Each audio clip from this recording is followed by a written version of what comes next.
ప్రార్థన చేసుకుంటాము.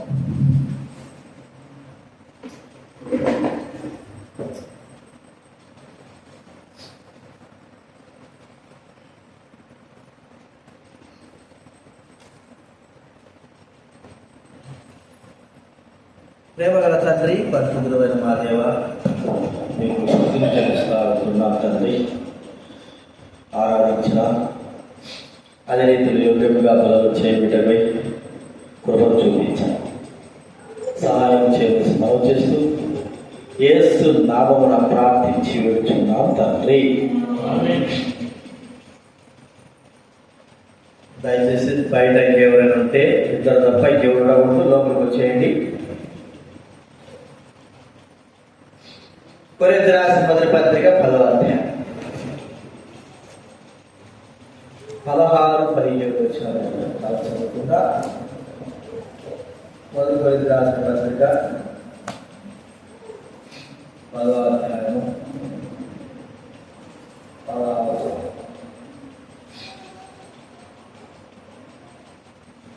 అందరూ చదువుకుందా. మొదటి కొరింథీ 10వ అధ్యాయం 16. మనము దీవించు ఆశీర్వచనము పాత్రలు కాకుండా క్రీస్తు రక్తంలో పాలు పుచ్చుకుంటే కదా.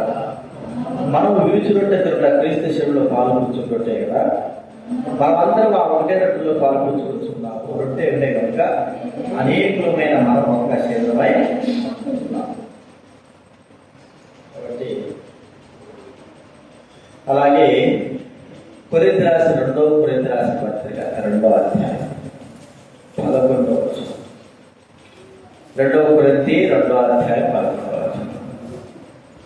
అందరూ కూడా చదువుకుంటారు. నేనేమైనాను క్షమించి ఉంటే సాతాను మనను మోసపరచకుంటున్నట్లు మీ నిమిత్తం క్రీస్తు సముఖమునందు క్షమించి ఉన్నాను. సాతాను తంత్రములను మనము ఎరుగని వారు కాను. ఇక్కడ అది మనుష్యుడు మనం పరీక్షించుకోవాలి. మరి సాతాను తంత్రుడు ఎరగని వారం కామన్నాడు. గత ఎన్ని వారాలుగా మనం చూసుకుంటున్నాం సాధారణ క్రియల గురించి కదా. ఎన్ని వారాలుగా చూసుకుంటాం. ఆ బయట ఎవరున్నారు? లోపలికి రండి. సుజాత, విలాసిని, ఇక్కడికి లోపలికి రండి. చెప్పండి, ఎన్ని విధాలుగా సాధారణ క్రియలు మనం చూసాం. పోయిన వారం ఏం చూసారు? 3 వారాలు. ఫస్ట్ ఏం చూశారు? 3 వారాలు చూసారా? 3 వారాలు 2 వారాలు ఏదేమన్నా పోయిన వారం ఏం చెప్పారు?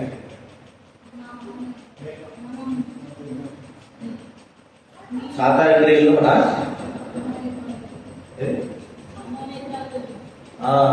మన నేత్రాల విషయం, మనకు బుద్ధితనము తర్వాత అంతకుముందు కూడా ఒక వారం చెప్పా.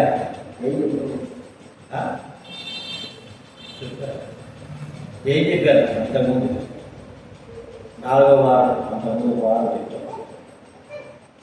ఏం చెప్పారు శశి గారు? ఏయో గుర్తుకుంటాయి ఆ తలకాయలో, దేవుడి వాక్యం మాత్రం గుర్తుకుండదు. చెప్పు, ఏం చెప్పారు అంతకుముందు వారం? అంటే ఫస్ట్ వారం ఏం చెప్పారు? చెవులు కదా. మన చెవులు ఏం చేస్తాడు? సాతాను మూసేసి దేవుడి మాట వినుకోకుండా, దేవుడి స్వరం వినుకోకుండా చేస్తాడు. ఆత్మీయమైన నేత్రాలు దేవుడు తెలిస్తే, ఆ ఆత్మీయమైన చెవులు దేవుడు తెలిస్తే, ఆ చెవులను ఏం చేస్తున్నాడు? సాతాను మూసేస్తాడు. ఆత్మీయమైన నేత్రాలు దేవుడు తెలిస్తే, ఆ నేత్రాలు సాతాను ఏం చేస్తున్నాడు? చెప్పండి, మూసేస్తాడు. అర్థమైందా? దేవుడి స్వరం వినుకోకుండా సాతానుడు మన చెవులను మూసేస్తాడు. చెవుడు కట్టి వినపడం లేదు. దేవుడి కార్యాలను చూడుకోకుండా మన కరుణలు ఏం చేస్తున్నాడు? సాధారణ గుడ్డితనము కాబట్టి 2 విధాలు చూసుకోవచ్చాం. ఈరోజు మరో మాట చూడండి. హబక్కూకు రాసిన గ్రంథం 2వ అధ్యాయం. హబక్కూకు బైబిల్ మధ్యలో నుంచి 773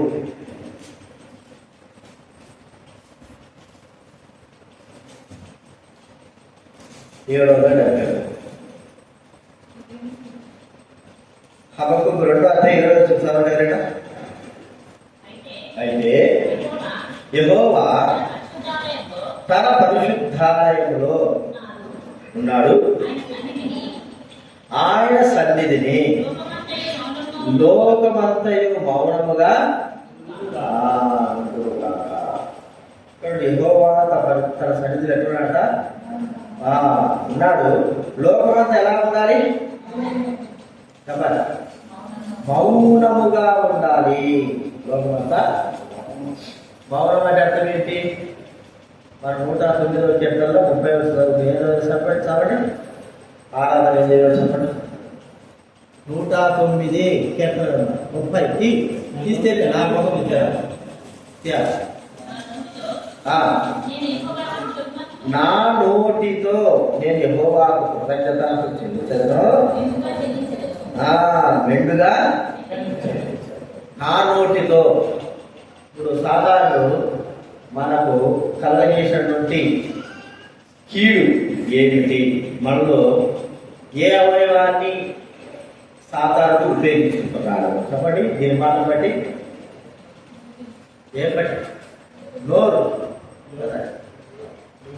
మరి నోరు లేకపోతే దేవుని గురించి మాట మాట్లాడుతుంది. ఏం మాట్లాడతాం? దేవుడు స్థుతించాలి. నోరు లేకపోతే. కానీ సైతాను చాలా తెలివిగా, ఎంత తెలివిగా మన నోటికి తెలుపుతాడంటే, దేవుని కార్యాలకు మాత్రం మన నోరు తెరవేయడు. ఆదరణ చేయలేడు, ప్రార్థన చేయలేడు, దేవుని మాటలు మాట్లాడుకోలేడు. తెలియజేయండి. అయితే దేనికి తెలుస్తాడు మన నోరుని? నోరు దేనికి తెలుస్తాడు? బూతులు మాట్లాడడానికి, ఇష్టం వచ్చిన మాట్లాడడానికి, గిటిగిటిగా మాట్లాడడానికి, కొట్లాడడానికి నోరు. అప్పుడు ఎక్కడ లేని నోరు ఏమవుతుంది చెప్పండి? బయటకు వస్తుంది. ఇక బాగుంటాడే, ఏది నోట్లో అసలు మాట కూడా రాలేదంటే ఆ నోట్లో వచ్చి సమయం వచ్చేప్పుడు నోట్లో వచ్చి ఏమొస్తాయి చెప్పండి?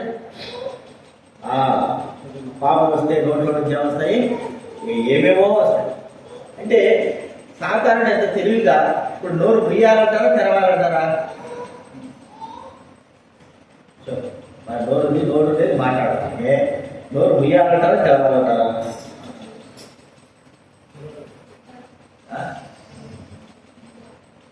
చెప్పాలి చేశారు. నోరు ముయ్యాలా తెరవాలా? నోరు లేకపోతే కష్టం. లోకరీతిగా నోరు ముయ్యాలి. దేవుడి కార్యాల విషయంలో నోరు ఏం చేయాలా? లోక సంబంధంగా మన నోటిని మనం ఏం చేయాలా? పంటలు. దైవిక సంబంధంగా పాట పాడడంలో, పార్టీ చెప్పుకోవడంలో, దేవుడు స్థుతించడంలో, దేవుడు ఆరాధించడంలో, దేవుడు ప్రార్థించడంలో మన నోరు ఏం కావాలి? అయితే అంతగా సాతాను ఉల్టా చేశాడు. దేవుడి కార్యాల విషయంలో మన నోటిని మౌనం చేశాడు. లోక కార్యాల విషయంలో జొద్దక గడగడగడ మాట్లాడమని చెప్పు, ఏమో మాట్లాడదు. దేవుడి చదువు ఏమవుతుంది? దేవుడి కార్యాల విషయంలో మాత్రం. అంటే సైతం ఎంత చాలా మనం ఉంటారు. మీరు అంత మాట్లాడలేదు, నాతో మాట్లాడలేదు, నాతో ఏది మాట్లాడలేదు, ఏం మాట్లాడదు. మన నోరు ఎలాంటిది? కంపు కొట్టేది. అంటే ఆ దుర్మార్గంలో, ఆ పాపం తోడుకి మనం అది మా ఇంటి పక్కన రాదు. ఆ నోటి దూరు ఊరూరే, అది గయ్యాలి ఊరూరే. అంటే ఎవరు పోలేదు. నోటికి అంత ఆ పాప అంత పవర్ది. అదే పవరు లోకసభ దేవుడి విషయంలో అన్ని విషయాలను ఉపయోగపడితే కూడా మంచిదే. కానీ సాతాను లోక విషయమై మన నోటిని మూసి పాపం విషయమే మన నోటిని తెరుస్తాడు అని మనం వస్తాం. సరే, మరి మన నోటి విషయమై గుర్తిస్తాడంటే ఎలాగా మన నోటి విషయమై సాతాను తెలుస్తున్నాడు, మూసేస్తున్నాడు. దేని విషయం మూసేస్తాడు? దేని విషయమే తెలుస్తాడు. ఒకసారి మనం గమనించుకోవాలి. గౌరవం చాలా మాట కాలు దారిగా తీసుకోవచ్చు, కానీ మాట దారితే అంతే కదా సామెత. అదేనా? కాలు దారిగా తీసేసుకోవచ్చు. మాట దారితే విశ్వసించుకో. కాబట్టి మాట ఇచ్చి ఇవ్వడం కంటే మాట ఇవ్వకోకుండడమే మంచిది. మాట ఇచ్చిన తర్వాత దాన్ని ఏం చేయాలి? నోట్లో చేయాలా? నోటు నుంచి వచ్చిన మాట నీవు ఏం చేయాలా? నెరవేర్చాలా. నీ నోటు నుంచి వచ్చిన మాట నువ్వు ఏం చేయాలా? నెరవేర్చాలి. కాబట్టి మాట ఇవ్వకపోవడమే మంచిది. మాటలు గడగడగా మాట్లాడుతూ ఉంటారు కొంతమంది. ఆ మాటలు లొంగిపోతారు, ఆ మాటలు పడిపోతారు. ఆ మాటలు ఎంత మాట్లాడుతున్నారు, ఎట్లా మాట్లాడుతున్నారు అనేది భూములు వినేవారు ఉంటారు. ఆ మాటలు, ఈ మాటల ద్వారా ఏమవుతుందంటే దోషములను మనం చూడాలి. అత్యధికంగా మాట్లాడుతుంటే ఏమవుతుంది? దోషం. చూడండి, సామెతల గ్రంథం 10వ అధ్యాయం. సామెతలు 10:19 చదువుతారైనా? సామెతలు 10:19. ఏం మాట్లాడి? విస్తారమైన మాటలు. అర్థమవుతుందా? విస్తారమైన మాట. ఏముంటాయంటే విస్తారమైన మాటల్లో? వసీ గారు కానీ పెద్దలు కానీ ఏదైనా సమస్య కూడుకొని మాట్లాడతారు. మాట్లాడిన తర్వాత చివరికి వాళ్ళు ప్రార్థన చేస్తారు, అయ్యా మేము ఈ సమస్యల గురించి మాట్లాడుకున్నాము, అయితే ఈ మాటల్లో దోషములు ఏమైనా ఉంటే మమ్మల్ని క్షమించు. విస్తారమైన మాట, ఎక్కువ మాట. అది సామెత కూడా ఉంది. తిరిగే కాళ్ళు మాట్లాడినోడు చెప్పండి. తిరిగే కాళ్ళు మాట్లాడినోడు ఆంధ్ర ఇక్కడ ఉంటుంది. అక్కడ ఏం చెప్పు, ఏం సామెత ఇప్పుడు చెప్పు. విస్తారమైన మాట అయిపోయింది. 2 నిమిషాలు అయిపోయింది. ఈ మనబడలో ఎందుకు ఊరికి పిల్లలు దిగి చూస్తుంది? మీరు ఎందుకు ఇక్కడ పెట్టుకోవడం మనసు? ఇంకా సైతాన్ చేసేది అదే. ఈ మురణ ఏం చేస్తానంటే సైతాన్ వినకూడదు. తిరిగే కాళ్ళు మాట్లాడేటోడు ఏమంటావు? ఊరపడ్డాడు. తిరిగేవాడు తిరుగుతూ ఉంటాడు. మాట్లాడేవాడు వాడు నోరు మిషా కూడా మాట్లాడతా. అర్థమైందా? కానీ మాటలు మాత్రం చాలా జాగ్రత్తగా మన జీవితంలో ఉండాలని మనం ఇక్కడ చూస్తాం. కాబట్టి ఇక్కడ ఏమిటి మాటల వల్ల మనం ఒక్కోసారి ఇన్ని మాట్లాడుతున్నాం కానీ ఈ మాటలలో పాపం చేస్తాం. పాపం అర్థమైందా? మాటలు ఉన్నట్టుంటే మనం ఏం చేస్తాము? పాపం మాట అంటే పాపం చేస్తాం. బైబిల్ గ్రంథంలో చూడండి, యోబు గ్రంథం 1వ అధ్యాయం. యోబు గ్రంథం 1వ అధ్యాయం 17వ వచనం చదవండి. యోబు గ్రంథం క్షమించాలి 22. యోబు గ్రంథం 1:20.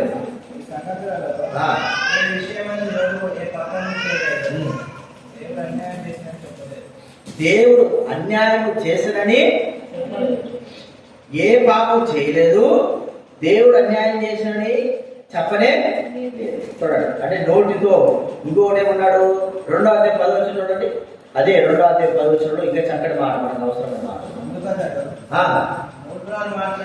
మూర్ఖురాలు మాట్లాడినట్టు మాట్లాడుతున్నావు, అనుభవించదమా?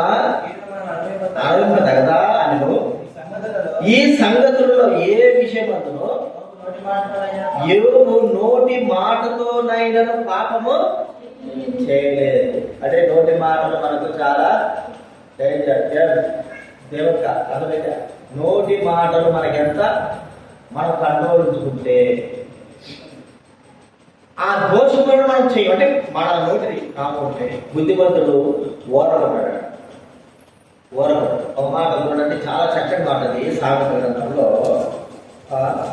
ఊరపడ్డాడు జ్ఞానంగా ఎంచబడతాడంట. నోరు మూసుకోవాడు. ఎక్కడ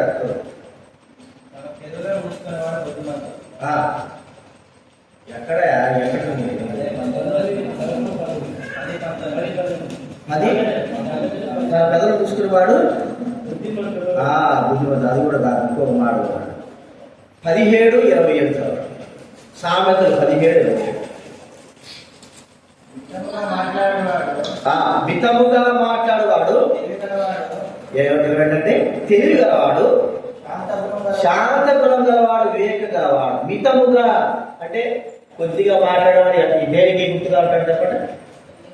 తెలివి. లోకంలో ఎక్కువగా గడగడగా మాట్లాడితే మీకు చాలా ఇష్టం. అందరికి ఏం మాట్లాడతాడు ఎంత మాట్లాడతాడు, ఏమి తెలివి, కదులుమా ఎంత చాకచక్యం, ఎంత మళ్ళీ మాట్లాడతాడు, ఇటడులు కావాలా. అదే మంచిదే, కానీ అది దోషమునకు దారి తీస్తుంది. మన యొక్క నోటి మాట చేత దోషమును చేస్తున్నామా?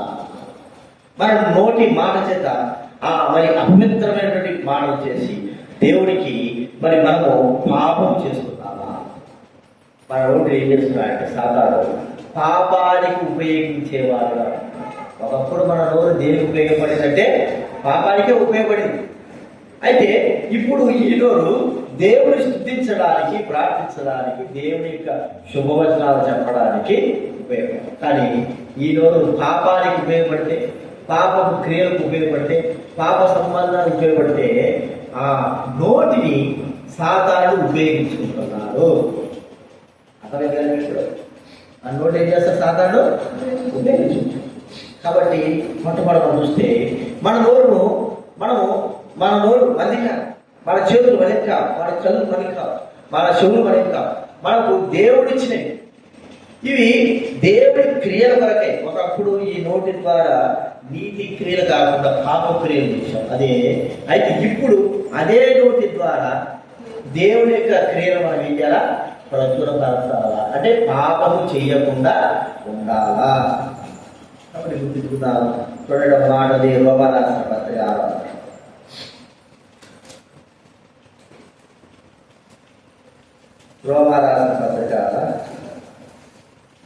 6వ అధ్యాయం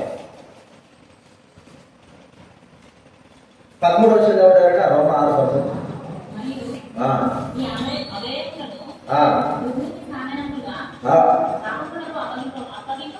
పాపమునకు అప్పగింపకుడి. చాలా ఏమంటాడు? మీ అవయవులు దుర్నీతి సాధనములుగా పాపాలకి అప్పచెప్పద్దు. పాపాలకి అప్పచెప్పదు. కాబట్టి ప్రియమైన వారి మనం అంత నోరు మూసుకొని ఉంటే అర్థమైందా? మీ నోరు తెలిసే వచ్చేవాడు రాముడు వచ్చేవాడు ఏడు నువ్వు వాడు వచ్చేది అందుకే వస్తాడు, వాళ్ళ కోసం వస్తాడు, వీళ్ళ కోసం వస్తాడు. ఇక్కడ దాకా అర్థమైందా? డైరెక్ట్ ఏమయ్యా రాలేదు అంటే నేను వాళ్ళ కోసం వస్తాను, వీళ్ళ కోసం వస్తాను, అందుకే నాకు రాకుండా కాలేదు కదా. నోరు మూసుకొని ఏంటంటే ఎవడి కోసం వస్తే మనకి ఎందుకు, ఎవడి కోసం వస్తే మనకి ఎందుకు. ఇట్లా మనం ఇప్పుడు ఏం చేసినాము? ఒక ఆత్మను ఆపడానికి కారణమైన మన నోటి మాట ద్వారా. అర్థమైందా? కాబట్టి మనం మాట్లాడిన మాట సీక్రెట్ అని చెప్పినా గోడకి ఏముంటాయి చెప్పండి, ఏమంటారు చెప్పు. ఎంత పెద్ద గోడ అయినా సరే గోడ ముందే చెరుతాయి. కాబట్టి ఆ గోడకి చెబుతాయి కానీ జాగ్రత్తగా. ఇప్పుడు ఒక ఆత్మ పోగొట్టుకున్నా, మనం చేసిన తప్పు ఈ ఇచ్చేటట్టు పోయి సైతం సంబంధం చేస్తే మాస్టర్ రాణి చేసినాడు, ఇటుకి నోటు నది కదా ఎక్కడంటే అక్కడ మాట. కాబట్టి గుర్తించుకోవాలి మన పాపం అంటే మన నోటి ద్వారా పాపం జరగకుండా జాగ్రత్త. కానీ మనం గుర్తించుకోవాల్సింది. అందుకే సాధారణుడు అదే నోటి ద్వారా ఒక ఆత్మను మన నోటి ద్వారా ఆపినాము, అదే నోటి ద్వారా ఇతరుని ఆకర్షించలేకపోయినామేమి. అర్థమైంది? మన నోటి ద్వారా ఇద్దరు రాకోకుండా మన మీద వాడు తప్పు చేస్తున్నాడో ఉప్పు చేస్తాడో మనకు అనవసరం. ఏదో వాడు తప్పు చేశాడో వాడు మన అన్న అది వాడు తెలిసింది రావడా తప్పు. ఇప్పుడు మనం అన్న ద్వారా ఒక ఆత్మ నశించింది. అదే నోటి ద్వారా కొన్ని ఆత్మలను తీసుకురాలేకపోతున్నాం, కొన్ని ఆత్మలు దేవుడి మందిరానికి ఎందుకు తీసుకురాలేకపోతున్నాం. అర్థం కదా? నీ నోటిని ఇప్పుడు దేనికి ఉపయోగించాలి సాధారణ చెప్పండి? పాపాన్ని ఉపయోగించి ఒక ఆత్మ రానిపోకుండా చేశాడు. ఇప్పుడు అదే నోటి ఇప్పుడు నువ్వు తెలుసుకున్నావు కదా, అదే నోటి ద్వారా అనేక ఆత్మలను తీసుకురావడానికి ఈ నోటికి ఉపయోగించము. మనకు కూడా తెలివి లేదు, జ్ఞానం లేదు. అరే నా నోటు ద్వారా ఒక ఆత్మను నేను రాకుండా ఆపేశాను. మరి అదే నోటి ద్వారా ఇతరులు కూడా తీసుకొచ్చే విధంగా నేను ఎందుకు ఉపయోగించకూడదు? నా నోటిని నేను ఎందుకు ఇతరులకు దేవుడి గురించి చెప్పకూడదు? నేను ఎందుకు ఇతరులకు నా దేవుడి మాట చెప్పేదని నడిపించకూడదు? ఇది రాదు. ఎందుకు? సైతానుడు మన నోటిని దేనికి ఉపయోగించాడు? మనకు తెలియదు. మనం సరే తెలిసిన తర్వాత ఏం చేయాలా? మళ్ళా అంటే ఉపయోగిస్తామా? కాబట్టి మన నోటి ద్వారా పాపమునకు దూరంగా అంటే చూడండి, ఇంకో మాట అదే మాట ఉంటాయి. యోగు గ్రంథం 31 అదే 30 యోగు గ్రంథం 31:30 చదవండి ఎవరైనా. 31:30 నేను అలాగూ చేయలేదు, శపించలేదు, పాపము చేయుటకు. ఏంటంటే అతని ప్రాణం నేను శపించలేదు, పాపం చేయడానికి నా నోటికి నేను ఏమీ లేదంటాడు, చోటు ఇవ్వలేదు. పాపం చేయడానికి అదుడు కాక బరెల కాక నీళ్ళు తాగుతున్నాడు.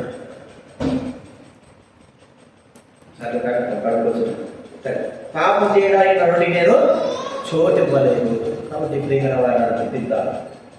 మన నోటి మాట ద్వారా దేవుడు అందరికీ నోటిచ్చారు, కానీ ఆ నోటి మాటలు ఇతరులకు దైవ సన్నిధికి ఆకర్షణీయంగా ఉండేటట్లుగా ఉండాలి. ఇతరులు మన నోటి మాట ద్వారా వారు దేవుడి మందికి రాకుండా ఆగిపోవడం ద్వారా అది మనకు పాపంకు కారణమవుతుంది. అది మనం గుర్తించుకోవాలి. కాబట్టి మన నోరు ఏం చేయాలి, చాలా జాగ్రత్తగా ఉంచుకోవాలి. అర్థమైనా మన నోటి ద్వారా ఇతరులను కనీసం ఒక వ్యక్తి వెళ్ళిపోకుండా రాకపోయినా పర్వాలేదు, కానీ మన నోటి మాట ద్వారా ఒక వ్యక్తి వెళ్ళిపోకుండా జాగ్రత్తగా ఉండాలి. అర్థమైనా రాలేకపోయినా ఒక వ్యక్తి తీసుకురాలేకపోయినా సరే కాలేదు, కానీ ఒక వ్యక్తి వచ్చిన వ్యక్తి వెళ్ళిపోకుండా మన నోటి మాటలు జాగ్రత్తగా ఉండాలా, అది మనం గుర్తుంచుకోవాలి. ఇది మొట్టమొదటి చూస్తున్నాం. రెండవదిగా మన నోటి విషయంలో నోరును దేవుడు మూసేస్తాడు, సాతాను మూసేస్తాడు. దేవుడేమో మన నోరును తెరిపిస్తే సాతాను ఏం చేస్తున్నాడు, మూసేస్తాడు. ఎందుకు మూసేస్తున్నాడు? సాతాను ఎందుకు మూయాల్సి వచ్చిందంటే మన నోరు దేవుడు తెరిచింది ఎందుకంటే దేవుడిని స్తుతించడానికి. నా నోటితో నేను యెహోవాను దేవుడు స్తుతిస్తే వాడికి ఇష్టం లేదు. వాడు సాతాను చేసే కార్యం ఏంటంటే దేవుడు స్తుతించకుండా ఉండాలి. నన్ను స్తుతించకూడదు, దేవుడు కూడా స్తుతించదు. వాడు చేసే కార్యం ఏంటంటే మన నోరు మూసేస్తాడు, ఆరాధన చేయాలి, దేవుడు స్తుతించలేదు, గెలవలేదు. వాడు చూడండి, 1 తిమోతి రాసిన పత్రిక 4వ అధ్యాయం 7వ వచనం. 1 తిమోతి రాసిన పత్రిక విసర్జించి 1:7 చూడండి, 7వ చివరిలో ధర్మ 1:7 ఎండగోరి నిష్ప్రయోజన ముచ్చట్లకు తిరిగి. అంటే ఇప్పుడు దీనికి అర్థం ఏమిటి? 2:20 చూడండి.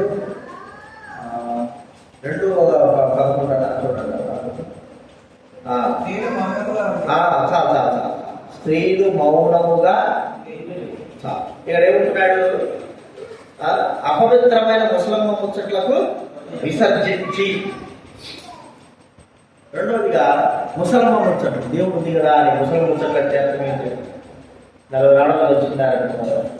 ఒక ఆయన పెద్ద జోక్ చెప్పి 40 ఆడవాళ్ళు వచ్చిన దగ్గర అసలు మౌనంగా ఉన్నారంట, పిన్ డ్రాప్ సైలెంట్.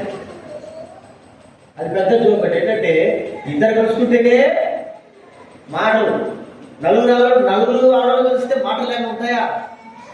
ఖచ్చితంగా ఉండాలి. కానీ లేవంటే అర్థం ఏంటది? ఒక జోక్ లాంటి. మనము ముసలమ్మ ముచ్చట్లకి ఎక్కువగా ప్రాధాన్యత. ఆ మాటలు ఈ మాట కూర్చొని మాట్లాడాలి, వాటి వీటికి చెప్పడానికి ఇంటికాడ కూర్చొని ఎక్కడ కూర్చున్నా, రోడ్డు కూర్చొని అక్కడ కూర్చున్నా, బస్సులో పోయినా, ఏం చేసినా ఆ ముచ్చట్లకి మనం బాగా ఎక్కువ విలువిస్తాం. నిష్ప్రయోజకమైన మాటలు అంటే నిష్ప్రయోజకమైన మాటలు, వాటి ముసలమ్మ ముచ్చట్లు, పనికిరాని మాటలు, వాటిని మన నోరు తెలుస్తాడు. కానీ దేవుడు స్తుతించి ఆరాధించి గణపరచడానికి మన నోరు సాతాను ఎంత మాత్రం తెరవనే, దానికి మన నోరు తెలుస్తాడు. వాడిపోయి మాట్లాడు, ఏడుపోయి మాట్లాడు. నువ్వు మాట్లాడితే ఎంత బాగా మాట్లాడతావు, ప్రజలు వాళ్ళు బాగా మాట్లాడుతున్నారు. ఊరికే వాళ్ళ గురించి వీరి గురించి వారెట్లా వీరెట్లా అన్ని గురించి మాట్లాడతావు. కానీ దేవుని స్తుతించి గణపరిచేటువంటి ఆ మాటల్ని హృదయంలో నుంచి. ఇప్పుడు సాతాను కావాల్సి ఏంటి మన నోటి నుంచి? ఏం కాదు చెప్పండి, మరి కావాల్సి ఏంటి? ముసలమ్మ ముచ్చట్లు కావాలా? దేవుని స్తుతించకూడదు, ఆరాధించకూడదు, మహిమపరచకూడదు. వానికి లోక సంబంధమైన మాటలు ప్రాముఖ్యంగా వాటి విలువ. దైవిక ఇప్పుడు చూడండి, ఆయన చర్చిలలో ఏం చేస్తారంటే మన సహవాసం ఎప్పుడో సాగుతుంది. ముందుగా వెంటనే పాటలు, దైవ వాక్యము, అని అంతే ఆరాధన. కొన్ని సంఘాలు ఏం చేస్తారంటే వచ్చినప్పటి నుంచి దేవుడు స్తుతించడము, దేవుడు స్తోత్రం, హల్లెలూయా, ఆ పాస్టర్ గారు వస్తారు సపోర్ట్ కొట్టండి, ఇవే వాక్యం కూడా 10 నిమిషాల కంటే 10 నిమిషాలు అరగంట కంటే ఎన్ని ముసలమ్మ వచ్చారు. వాళ్ళు బాగున్నారు, వీళ్ళు బాగున్నారు, వాళ్ళు స్థుతించి వీళ్ళు స్థుతించి వాళ్ళ గడపరిచి వాళ్ళ చప్పట్లు కొట్టి ఇన్ని దేవుడి దగ్గరకు వచ్చేది ఎందుకు? దేవుడి సన్నిధిలోకి వచ్చేందుకు, దేవుడు స్థుతించాలి, దేవుడు భయపడతాడు. కానీ అది మన చేయండి ఆరాధన. అందుకే భక్సింగ్ గారు దేవుడి సన్నిధిలోకి వచ్చి ఆ ముచ్చట్లు కాకుండా ఆరాధించాలి, ఘనపరచాల, మహిమ మొట్టమొదటిగా దేవునికి మహిమ రావాలి. ఇది నీ నోరు మూసుకున్నావు అంటే, దేవుని సన్నిధిలో ఆరాధించుకోకుండానే ఉన్నావంటే సాతాను నీ నోటిని ఉపయోగించుకుంటున్నాడు. దేని కొరకు? ముసలమ్మ ముచ్చట్ల కొరకాయ. చూడండి, మీరు బాగుంటాడు. ఆరాధన చేయమని ప్రార్థన చేయమంటే 2 నిమిషాలు చేసేటోడు ఉంటారు. మాటలు ఇంటికాడ మాటలు చెప్పమని చెప్పు, గంటలు చేశాడు. అర్థమయ్యా? వదిలినావా నీ మాటలకే నీకు అంత ఉంటుంది, బాణంలాగా వెళ్ళిపోతాడు. ఆరాధన చేయమని చెప్పు, చెప్పండి. ఆరాధన చెప్పండి, ఏం చేస్తా చెప్పు. గంట సేపు అనంతరంగా మాట్లాడతావా లేదా? కొద్ది మీకు దాకా మాట్లాడమంటే కొద్దిగా. అయితే ఆరాధన కనీసం 15 నిమిషాలు చెయ్యి అంటే ఎందుకు?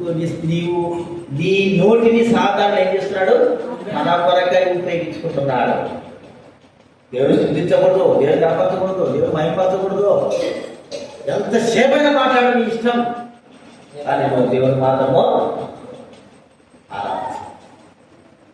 చూడండి, మన నోటిని ఎట్లాగా మనకు తెలియకోకుండానే ఎంతగా ఉపయోగిస్తారు.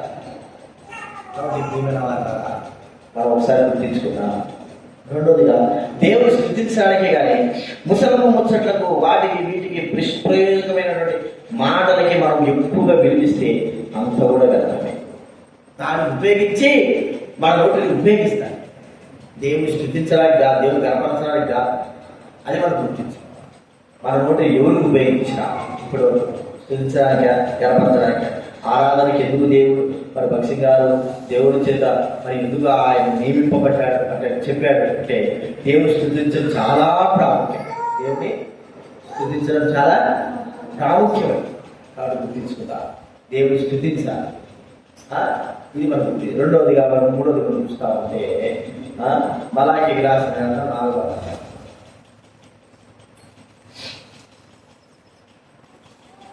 మలాకి రాసిన 4వ అధ్యాయం.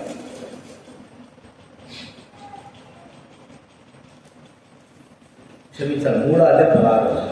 మలాకి రాసిన గ్రంథం 3వ అధ్యాయం 16. అప్పుడు యెహోవా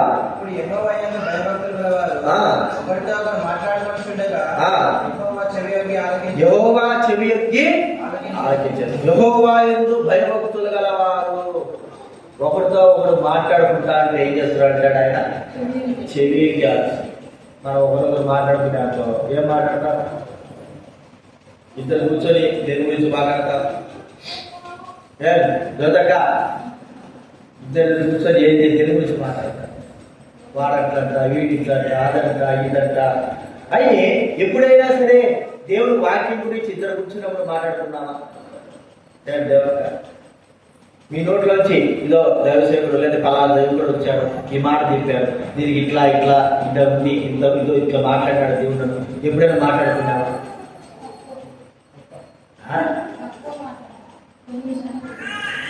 తక్కువ అసలుకే లేదని చెప్పు. తక్కువ అంటే ఏంటి? కొద్దిగాని అసలుకే ఎప్పుడైనా ఇద్దరు మాట్లాడారా? నువ్వు చెప్పు. దేవుడు అంటే ఏమనుకున్నా ఊరికే మాట్లాడు కాదు. దేవుడి వాక్యం మనం ఏం చేయాలి చెప్పండి. ఒకరొకరు నాకు అర్థం కాలేదు, ఈ వాక్యం ఏమిటి, ఈ మాటలు ఏమిటి, ఇలా ఉన్నాయి, ఈ వాక్యంలో మనం సంభాషణ చేసుకోవాలి. అప్పుడు దేవుడు వింటాడు. అర్థమైందా? లూకా రాసిన సువార్త 24వ అధ్యాయంలో లూకా రాసిన సువార్త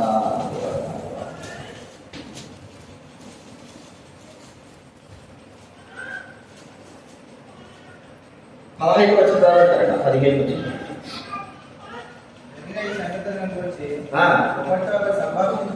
ఒకరితో ఒకరు సంభాషించుచుండరి,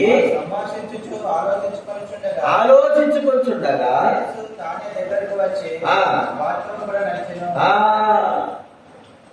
ఏం సంభాషిస్తున్నారండి, ఏం మాట్లాడుకుంటున్నారు, ఎక్కడ ఏం సంభాషిస్తారు, ఏం మాట్లాడుకుంటున్నారు, ఎవరి గురించి మాట్లాడుకుంటున్నారు, దేని గురించి మాట్లాడుకుంటున్నారు? యేసు ప్రభు సిలువ వేయబడ్డాడండి. ఆయన ప్రవక్త, గొప్పవాడు. ఆయన తీసుకుని సిలువ అన్యాయం చేశారు, అందరూ చూస్తున్నారు, ఏం చేయలేకపోయినారు, ఆయన చంపేశారు. యేసు ప్రభు గురించేనా? లేకపోతే దొంగడు ఉంటాడు కదా, ఎవరు బరబ్బా అని ఉంటాడు దొంగడు, వారి గురించి మాట్లాడుతున్నారా? చెప్పండి, ఎవరి గురించి? యేసు ప్రభు గురించే మాట్లాడుతున్నారు.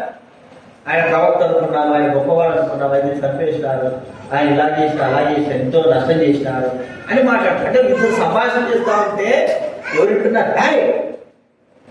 గుండె ఎదుర్కో, ఎవరు గుండు నాకు ఎక్కువ చూపి తాకాయ చెప్పా పిల్లకి, ఇడు చూడే నీకుంది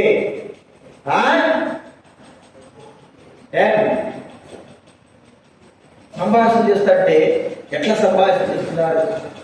మాట్లాడుకుంటారు. మనం ఇద్దరు కలిస్తే సార్ లోక విషయాలు మాట్లాడతారు.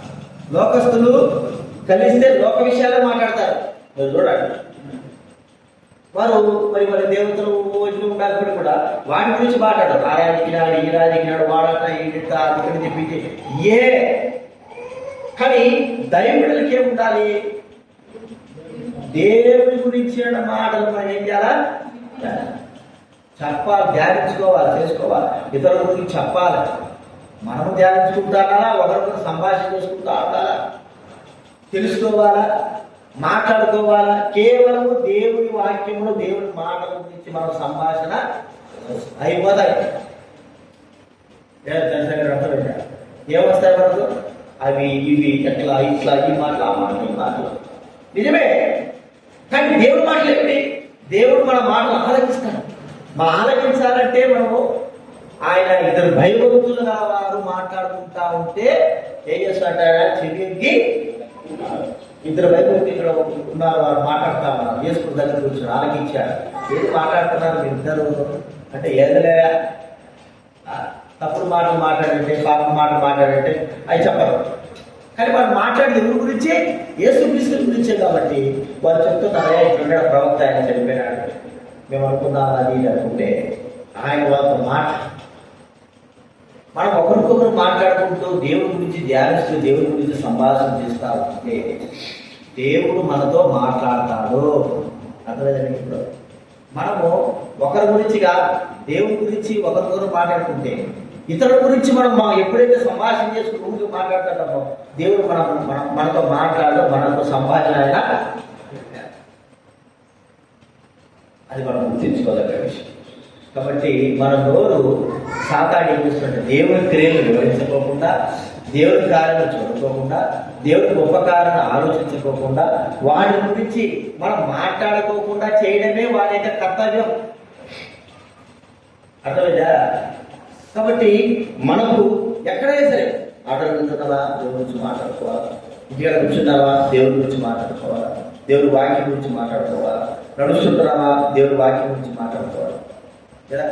అప్పుడు ఆటలు వెళ్తా, మీటింగ్లు వెళ్తా, వచ్చేటప్పుడు ఊరికి అర్థం గడుపుకోకుండా, పాట పాడకుండా అసలు అర్థం ఏమిటి అంటే ఏమిటి? ఆ సమయంలో దేవుడి సేవ, దేవుడి కొరకే మనము మన నోటిని, మన కాలం, మన చేతుల్లో ఉపయోగిస్తున్నాం. అలాగే మనం ఎక్కడున్నప్పుడు కూడా దేవుడి గురించి మనం ఏం చేయాలా? దేవుడి వాక్యం, దేవుడి మాట అర్థం కాలేదా? దేవుడు దాకా ఈ వాక్యం నాకు అర్థం, ఈ మాట నాకు అర్థం కాదు, ఈ మాట చెప్పాడు, దీని గురించి ఏం ఆలోచిస్తున్నా, ఎట్లా మాట్లాడాడు, ఎన్ని కూడా మనం ఇప్పుడు కూడా ఎన్ని మాట్లాడాలి, వాటి ఎక్కువ చేస్తున్నామే కానీ మనము దైవికంగా ఎక్కువ మాటలు మనము మాట్లాడతాం. ఇది ఎన్నోది కూడా చూసినా, మూడోది చూస్తున్నా. నాలుగోది చూస్తా అంటే ప్రభువుని గురించి చెప్పాలి. చూడండి, అపోస్తుల కార్యాలు 18వ అధ్యాయం 9వ వచనం. 18వ అధ్యాయం 9వ వచనం. దర్శనం నందు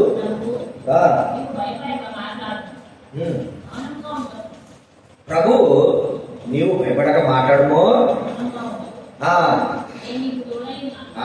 చాలు, నీవు భయపడక మాట్లాడు, మౌనముగా. యేసు ప్రభు గురించి మనం ఏం చేయాలి చెప్పండి? ఏం చేయాలి తెలుసా కదా? కనీసం నీ కుటుంబస్తులకు, లోకస్తులకు, నీ ఇంటి వారు ఇంటారు, నీ ఇంటి వారు వీళ్ళారు, నీ అక్క అన్నారు. కొంతమంది హిందువులు కదా ఉండాలి, వారు నువ్వు చెప్తే వింటారు, నీ బంధువులు వింటారు, నువ్వు చెప్పిన మాట వింటారు. ఎందుకు? నువ్వు బంధువు కాబట్టి. ఒకవేళ మేము చెప్పినా అనుకో, ఏం చేసుకున్నావు గురించి ప్రకటిస్తారు, అది అయితే నువ్వు చెప్తే నీ కుటుంబస్తులకి, నీ బంధువులు వారు నువ్వు చెప్తే వింటారు. అరే మన బంధువులు ఏదో చెప్తారా, కానీ వారికి మనం దేవుడి గురించి ఏం చేయాలి? సంభాషణ చెప్పాలి. దేవుడి వాక్యం, దేవుడి మాట, దేవుడి స్వరం, యేసు ప్రభు గురించి. నువ్వు యేసు ప్రభు గురించి ఎంతగా తెలుసుకుంటావో అంతగా అక్కడ వాళ్ళకి చెప్తావు. యేసు ప్రభు గురించి తెలుసుకోకూడదు. ఏం తెలుసుకున్నావు యేసు ప్రభు గురించి? నువ్వు ఏం రాదా? ఏం తెలుసుకున్నావు యేసు గురించి? నువ్వు యేసు ప్రభు గురించి ఎంత తెలుసుకున్నా, ఎంత ఆయన గురించి నీకు తెలుసు, ఆయన గురించి నువ్వు ఎంతగా మరి గ్రహించినావు, తెలుసుకోగలుగుతూ వచ్చావు. ఆ తెలుసుకున్న కొద్దిగైనా సరే మనం యేసు ప్రభు గురించి మనం అంటాడు, నాకు చదువుతున్నారు కదా, అది చదువుకి సంబంధమే. యేసు ప్రభు గొప్పతనాన్ని గురించి దైవ సేవకులు, దైవకుల వారు చెప్పిన మాటలు గుర్తించుకుంటే చాలు, వాటిని ఇతరులకు మనం ఏం చేయాలా? చెప్పాలి. కాబట్టి ఇతరులకు యేసు ప్రభు గురించి చెప్పకోకుండా చేయడమే సాతాను పని.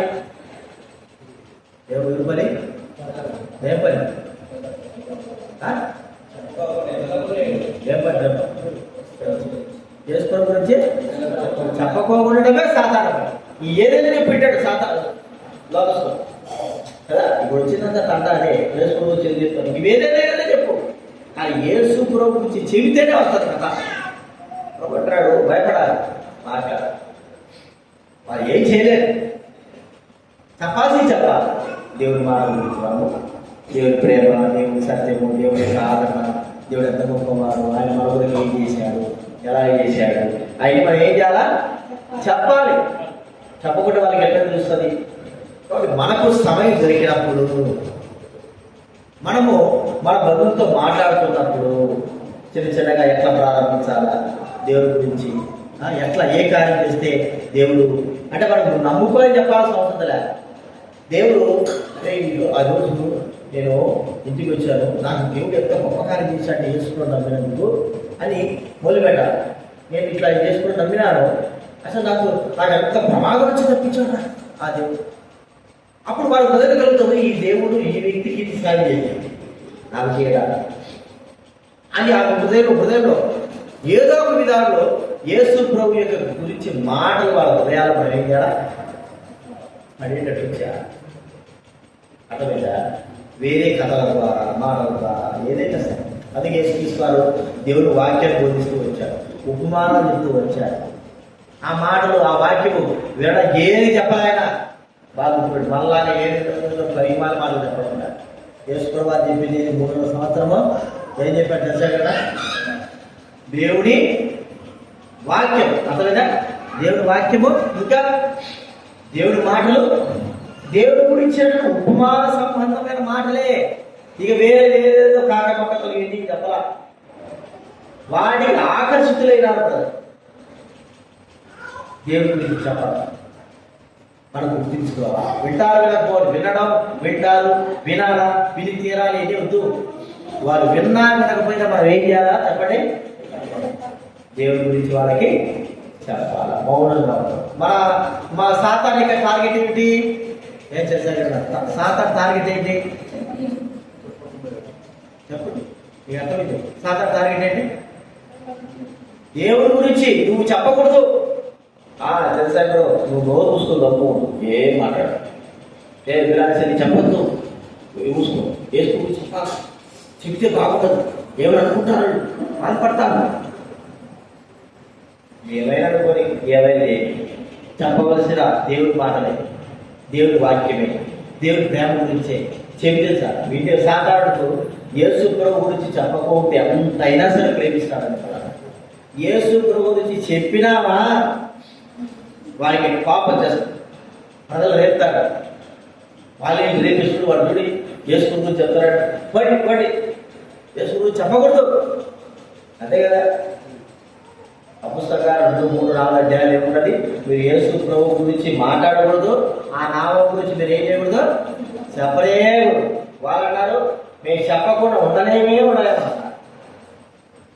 పక్షి గారు కూడా అట్లే జరిగింది. ఆయన లండన్ నుంచి కెనడా నుంచి వస్తే వాళ్ళ అమ్మ నాన్న బాంబే కలిసి నేను వేసుకున్నాను కంటే ఇది అమ్ముకో, కానీ ఎవరికి మాత్రం నువ్వు వేసుకున్న గురించి నేను ముక్కు మూసుకుంటే ఎంతసేపు బతుకుతా, 5 నిమిషాలు బతుకుతా, తర్వాత చచ్చిపోతా. అది వేసుకోకుండా అదే వేసుకోకుండా చెప్పాలి కాకుండా రాకుండా నా వల్ల కాకుండా. కాబట్టి నాలుగు చూస్తున్నాను ప్రభువుని గురించి మనం ఇచ్చాం. ఈ నోటితో ప్రభువు గురించి చెప్పాలి.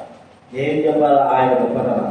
ఈ నోటితో ఎన్నో ఆ దినాల్లో యేసుకుడు దూషించుంటారు, ఆ దినాలు యేసుకుడు వద్దొద్దు, ఆ దినాలు దైవుడు దూషించారు. కానీ ఈ దినాల్లో యేసుకుడు నమ్మిన తర్వాత మనం ప్రభు గురించి చెప్తున్నామా, ఆయన గురించి వివరిస్తున్నామా, మన నోటి ద్వారా అనేకమైన వారు దేవుడి గురించి తెలుసుకుంటున్నారా? మన నోరు చాలా ప్రాముఖ్యమైనది. మన నోరు సాధారణ అవసరం.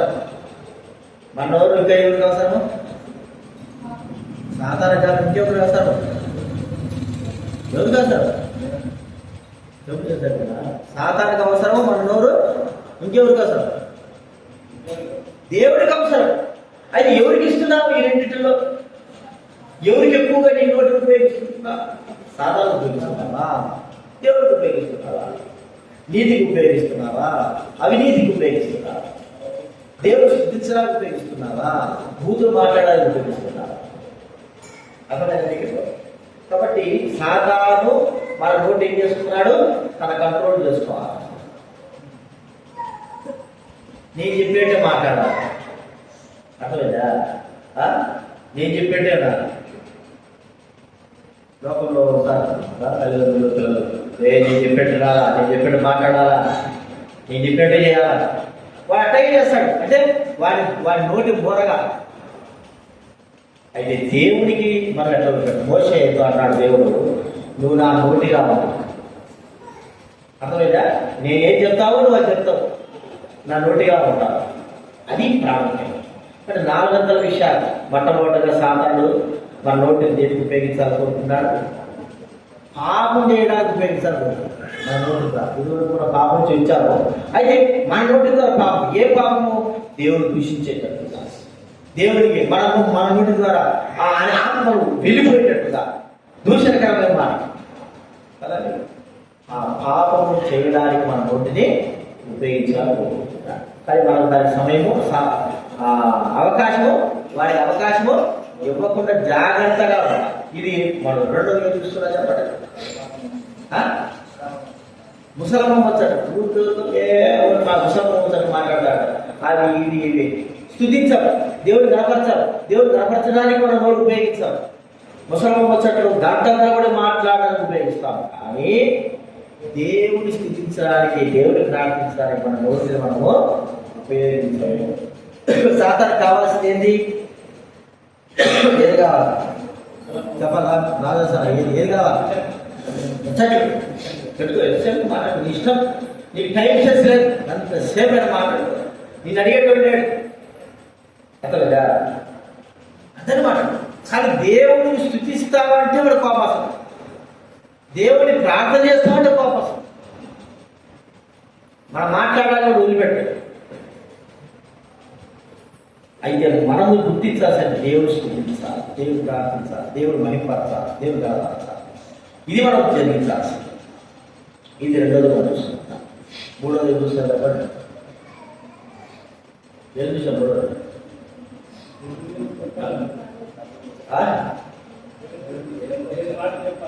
మనము ఎక్కడ కలిసినా ఇద్దరిని కలుసుకున్న దేవుడి గురించి మనం ఏం చేయాలి? సంభాషణ.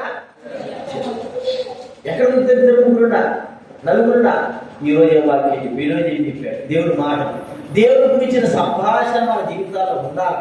అప్పుడు దేవుడు ఉంటాడు.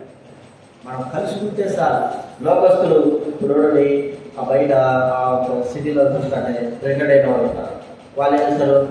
సాయంత్రం అయ్యేలా ఉదయం 6, 7, 8 గంటల పార్కులు కూర్చుంటారు రిటైర్డ్ అయిన మాట్లాడుతుంటారు. లోకం గురించి, లోక కాలాల గురించి, వాటి గురించి, వీటి గురించి మాట్లాడతారు. సరే ఇంటికి వెళ్తారు. మళ్ళీ సాయంత్రం వస్తారు. మళ్ళీ సాయంత్రం నుంచి మళ్ళీ సాయంత్రం కూడా ఏం చేస్తారు? అలాగే వాడు ఆ రాజకీయ ఈ రాజకీయ ఏం మాట్లాడతారు. అయితే దైవపడంగా మనం ఎక్కడ కూర్చున్నా, ఎక్కడ కలిసినా ఏం మాట్లాడుకోవాలి? ఇద్దరుగా కూర్చున్నా, ముగ్గురుగా కూర్చున్నా దేవుడి గురించి ఒకసారి ఆలోచించు. దేవుడి గురించి నువ్వు ఎంతగా తెలుసుకోగలుగుతున్నా, ఎంతగా తెలుసుకొని ఉండగలుగుతున్నా, ఆయన నువ్వు ఎంతగా తెలుసుకోవడానికి ఇష్టపడుతున్నా. ఇప్పుడు కానీ నువ్వు దేవుడి గురించి తెలుసుకోకపోతే ఇంకెప్పుడు కూడా నువ్వు తెలుసుకో. ఎందుకు తెలుసుకోలేకపోతున్నావు అర్థమైపోయింది. లోకం గురించి ఎప్పుడు మాట్లాడుకుంటే దేవుడి గురించి నువ్వేం తెలుసుకుంటా? మాట్లాడు. లోకంలో అదే నేను చెప్తున్నా కదా, వాక్యము ఒక ఆయన సత్యనారాయణ ఆయన చనిపోయారు. రమణయ్య గారు చనిపోయారు. ఎంత జ్ఞానం ఉంటుందంటే ఫస్ట్ మన ప్రధాని తినుకొని రాష్ట్రపతి, ఇంకా గవర్నర్ ఎవడెవడు ఎక్కడెక్కడ చేశాడు అన్నీ కూడా చెప్తాడు. అన్నీ చెప్తాడు. లోకంగా ఏమి తెలియదు ఈ వ్యక్తి, అన్ని తెలుసు, అన్నీ తెలిసాడు. అయితే దేవుడి గురించి తెలుసుకోవాలంటే మాత్రము ప్రార్థన చేయబడి గడగడ శుద్ధులు ఉంటాయి. ఇదే చెప్తున్నాను, నేను చూశాను చెప్తున్నాను. మాకు ఒక గవర్నమెంట్ జాబ్ రిటైర్డ్ అయ్యాడు, చనిపోయాడు. అంటే లోకం గురించి ఎంతగా జ్ఞాపశక్తి కలిగిన వాడు అనర్గళంగా ఏమైనా చెప్పాలి. కానీ దేవుని గురించి అడిగితే రక్షింపబడిన వాడే, దేవుడు నమ్మిన వాడే, బలలో బాధపోతే సంఘ పెద్ద. మరి దేవుడి గురించి ఏం తెలియదే? లోకం గురించి, లోకంతో ఏం పని? లోకంతో మనకు అవసరమా?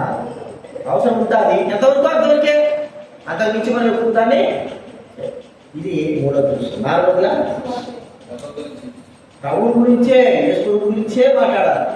ఆ దేవుడు, ఆ పరిశుద్ధాత్మ, ఈ పరిశుద్ధాత్మలు, లేకపోతే వాళ్ళు వద్దు. మీరు ఒకటే గుర్తు పెట్టుకోండి, ఎవరు మాట్లాడినా, మీరు మాట్లాడినా యేసు ప్రభు గురించే. అర్థమైందా? వాళ్ళంతా వీళ్ళంతా ఆ దేవుడు, ఈ దేవుడు, ఆ యెహోవా దేవుడు, ఈ దేవుడు, ఇవన్నీ వద్దు. ఈ కాలంలో మనకు కావాల్సిన దేవుడు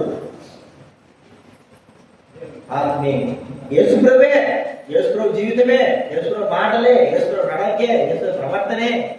దాని గురించే మనం ఏం చేయాలా? చెప్పాలా, తెలుసుకోవాలా,